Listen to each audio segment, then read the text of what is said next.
Константин Васильевич Иванов.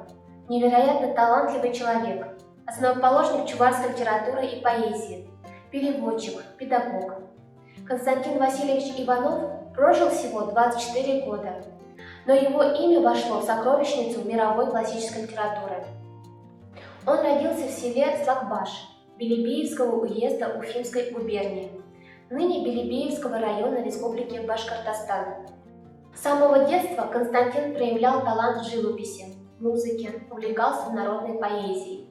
Во время учебы в Симбирской Чуварской учительской школе демонстрировал незаурядные успехи в различных областях искусства – литературе, живописи, скульптуре. Он создавал декорации к спектаклям и мечтал о поступлении в Академию художеств, профессионально занимался фотографией. Полюбив столярное дело и резьбу по дереву, мастер на все руки изготавливал шкафы, столы и другую мебель. И даже смастерил себе из дерева пишущую машинку, без гвоздей и железных деталей. Будучи профессиональным переводчиком, он блестяще перевел произведения Михаила Лермонтова, Алексея Кольцова, Николая Некрасова, Константина Бальмонта на чуварский язык. Выезжая домой на каникулы, 16-летний юноша записывал семейные предания, воспоминания стариков-односельчан, народные сказания, загадки, обычаи, обряды. Все это наложило огромный отпечаток на его понимание национальной самобытности чуварского народа. Вершиной творчества Константина Иванова – это поэма «Нарспи».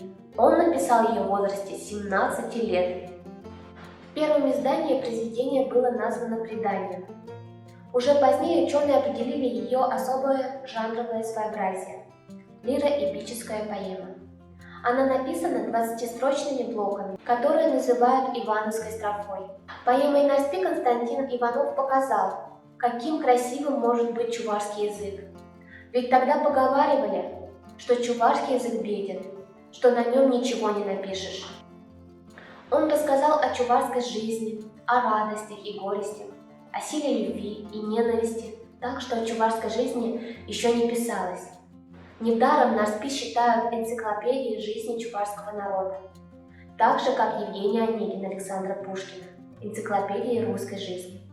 Произведение пронизано идеей единства человека и природы, и 1/6 часть занимают пейзажные описания. Месяц март уж на исходе, греет солнышко, тепло, окружило половодье все чуварское село.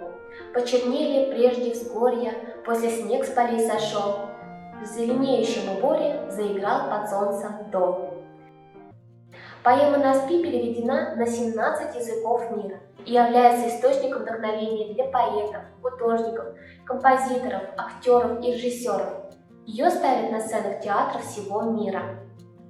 В нашей республике по ее мотивам поставлен первый чуварский мюзикл рок-опера «Нарспи». Спектакль проходит при неизменном аншлаге, доказывая, что настоящая поэзия бессмертна.